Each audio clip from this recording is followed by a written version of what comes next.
আসসালামু আলাইকুম, easy sketch and minutes চ্যানেলে আপনাদের সবাইকে স্বাগতম। আজকের ভিডিওতে আমি আপনাদের দেখাবো কিভাবে খুব সহজে একটি বাড়ির ছবি আঁকা যায় কোনো স্কেল ছাড়াই।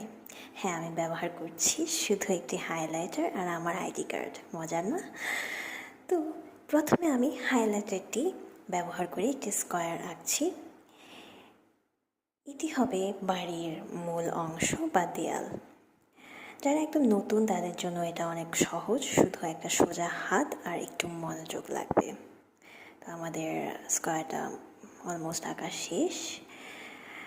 এবার আঁকবো হচ্ছে ঘরের ছাদ। ছাদের জন্য অ্যাগেইন ইউজ করছি আমার হাইলাইটার, যেহেতু আমার আশেপাশে আর কিছুই ছিল না। তো যে কোনো সোজা লাইন টানার কাজে এটা একদম পারফেক্ট। স্কেল না থাকলেও চিন্তার বিষয় নেই। তো আমাদের ঘরের ছাউনি বা ছাদ আঁকা শেষ। এবার আমরা গ্রাউন্ড বা ঘরের